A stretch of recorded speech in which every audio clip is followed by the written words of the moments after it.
बहुत सी चीज़ें करनी है और कराची वाले लोग आजकल वैसे देख रहे होंगे कुछ हेलीज जो है ना हमें हवा में ज़रा ज़्यादा नज़र आ रहे हैं and they must be wondering कि एक्चुअली हो क्या रहा है। तो हम आपको बता देते हैं कि व्हाट इज़ गोइंग ऑन कि पाक बहरिया के ज़ेर एहतमाम 9th कसीरुल कौमी बहरी अमन मश्क 2025 जारी है। So this is what is keeping the skies busy, जिसमें 60 से ज़्यादा मुल्कों के जहाज़ और फोर्सेस हिस्सा ले रहे हैं। 17 naval chiefs and head of organisations हैं, बहुत सारे लोग हैं इसमें। इसके अलावा भी कल अमन डायलॉग की तकरीब से वज़ीर दिफा naval chief admiral Naveed Ashraf और दीगर ने खिताब भी किया।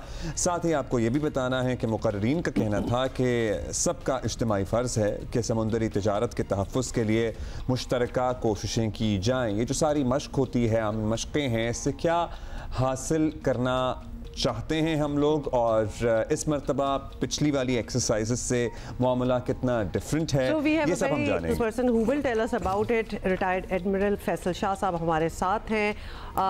बहुत बहुत शुक्रिया आपका, आप आए हैं। पहले तो हमें अमन डायलॉग, बिकॉज हमें पता है कि इस किस्म की एक्सरसाइजेस वगैरह तो होती रहती हैं, लेकिन स्पेसिफिकली अमन डायलॉग में हम क्या अचीव करना चाह रहे हैं? देखें, सी जो है ना समंदर, वो एक मुश्तरका सासा है इंसानियत का। तो वहाँ पे जो कुछ भी होता है उससे हर कोई इफ़ेक्ट होता है। True. अब जो कुछ हो रहा है उससे इफ़ेक्ट होने से बचने के लिए आपको दूसरों का ताउन चाहिए होता है। कोई एक मुल्क अकेला इसको हैंडल नहीं कर सकता है। तो उस ताउन के लिए ज़ाहिर बात है उनसे कोई बातचीत करने की ज़रूरत है, उनके साथ कोई मशक़ें करने की ज़रूरत है, उनको समझने की ज़रूरत है, उनको कुछ समझाने की ज़रूरत है। तो ये जो अमन डायलॉग है ये बेसिकली इसी पर्सपेक्टिव में है कि जी दुनिया भर से नेवीज़ आएँ, उनके लोग आएँ, वो अपना एक्सपीरियंस शेयर करें, हम अपना एक्सपीरियंस शेयर करें, और फिर एक कोई स्ट्रेटजी डेवलप की जाए कि आइंदा आने वाले जो चैलेंजेस हैं सी पे उनको कैसे निगोशिएट करना है और उससे कैसे उसको अपॉर्चुनिटीज़ में कन्वर्ट करना है। अच्छा, तो ये 70 से ज़्यादा मुल्क जो हैं वो पार्टिसिपेट कर रहे हैं। 17 नेवल चीफ्स जो हैं दे आर, तो हम क्या उनको इनवाइट करते हैं या फिर इट्स स्केड्यूल्ड एक मीटिंग होती है कैलेंडर ईयर में हम लोग हर साल करते हैं? देखिए, और समथिंग डिफरेंट ये 2008 से 2007 से ये सिलसिला शुरू हुआ है और ये हर 2 साल बाद होती है।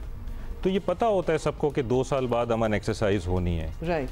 इसमें जो इम्पोर्टेंट चीज़ है वो ये है कि देखें 2007 में जब ये शुरू हुई तो इसमें सिर्फ 28 नेवीज़ ने पार्टिसिपेट किया, आज 60 कर रही हैं। तो बतदरीज इसमें बढ़ाई हो रही है, इसमें बेहतरी आ रही है, लोग ज़्यादा इसको रियलाइज़ कर रहे हैं, इसकी इम्पोर्टेंस को और इसकी अहमियत को समझ रहे हैं। इसका एक और पहलू भी है, इसका एक और पहलू ये है कि आपको याद होगा कुछ साल पहले हमारे एक हमसाए मुल्क ने कहा कि हम पाकिस्तान को डिप्लोमेटिकली आइसोलेट कर दें। बिल्कुल ऐसा ही हुआ था। अच्छा, पहली बात तो ये कि दुनिया में कोई मुल्क किसी मुल्क को डिप्लोमेटिकली आइसोलेट कर ही नहीं सकता, क्योंकि हर मुल्क की अपनी एक वैल्यू होती है। पाकिस्तान ने इस चीज़ को बारहा मुस्तरद करके दिखाया है, इसको गलत साबित करके दिखाया, और ये अमन जो है ये तो हर 2 साल बाद इसको गलत साबित करती है इस दावे को। बिल्कुल, और पार्टिसिपेशन जो है वो बढ़ते ही चले जा रहे हैं। अच्छा, हर 2 साल बाद होती है, तो इसमें कोई स्पेसिफिक मौजू होता है जो ज़ेरे बहस आता है कि हर साल की ये थीम है, एज इन हर दफ़ा की ये थीम है, या multiple issues at the same time? नहीं, इसमें बिल्कुल हर साल एक थीम होती है, और इस साल की थीम है maritime security and blue economy. Blue economy जी, मतलब सीज पे सेफ्टी, सिक्योरिटी और प्रॉस्पेरिटी को कैसे आपने आइडेंटिफाई करना है और उसको फिर उसके लिए कैसे काम करना है। तो स्पेसिफिकली इस दफ़ा हम जो है ब्लू इकॉनमी और मैरीटाइम सिक्योरिटी को फोकस किया हुआ है। तो उसके बाद when the dialogue is over तो उस पर कोई मुआहदे साइन होते हैं the rest of the year, उस पर मज़ीद कोई काम होता है? मतलब इसकी क्या एंड होती है, अचीव क्या किया जाता है? जी देखें, इसमें जब बातचीत होती है ना तो इसमें फिर मुख्तलिफ प्रपोजल्स आते हैं मुख्तलिफ मुल्कों की तरफ से, फिर उन प्रपोजल्स को इवेलुएट करके फिर उनको भेजा जाता है और उस पर फिर स्ट्रेटजी डेवलप की जाती है, फर्दर प्लान्स डेवलप किए जाते हैं, उनके साथ मिल के किस तरह से आगे काम करना है, किस चैलेंज को किस तरह निगोशिएट करना है, वो सब चीज़ें फिर इससे चार्ट आउट होती हैं। ये चीज़ ज़रा डिस्कशन में काम आती है, हम ब्लू इकोनॉमी वाला फैक्टर एट टाइम्स इग्नोर कर देते हैं। अभी भी इसका पोटेंशियल इतना ज़्यादा है कि हम उसका बहुत ही कम परसेंटेज यूटिलाइज कर रहे होंगे, ऐसा ही है? जी बिल्कुल ऐसा ही कह रहे हैं आप कि उसका पोटेंशियल अभी ज़्यादा है, लेकिन उसमें हमारी इन्वेस्टमेंट और उसकी तरफ फोकस हमारा फ़िलहाल कम है।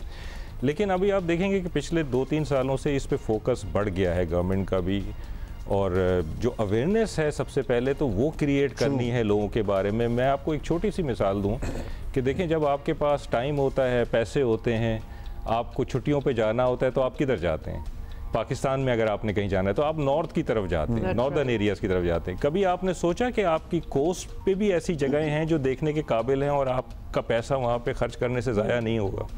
इतनी खूबसूरत जगह है हमारी कोस्ट, सिंध कोस्ट भी, मकरान कोस्ट भी, लेकिन हम नहीं जाते क्योंकि अवेयरनेस नहीं है। और फैसिलिटीज़ का भी फुकदान है, आप सही कह रहे हैं। लोग जब जाना शुरू होंगे तो फैसिलिटीज़ भी डेवलप होना शुरू हो जाएंगी, अच्छे रिजॉर्ट्स भी बनेंगे, सेफ्टी, सिक्योरिटी, सब चीज़ें वहाँ पे ऑटोमेटिकली आ जाएंगी। तो सबसे पहले तो अवेयरनेस क्रिएट करना जो है ना, वो एक बेंचमार्क है।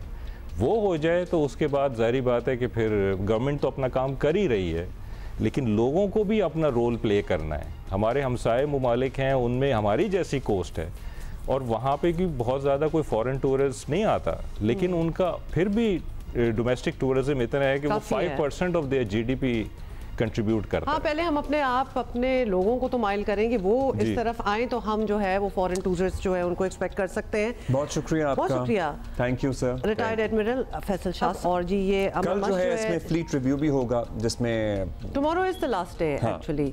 प्राइम मिनिस्टर या प्रेसिडेंट या कोई और डिग्निटरी इसमें शिरकत करेंगे और सारा मुआयना करेंगे। सो उसके बारे में भी जियो न्यूज़ पे तो आपको अपडेट्स मिलती रहेंगी।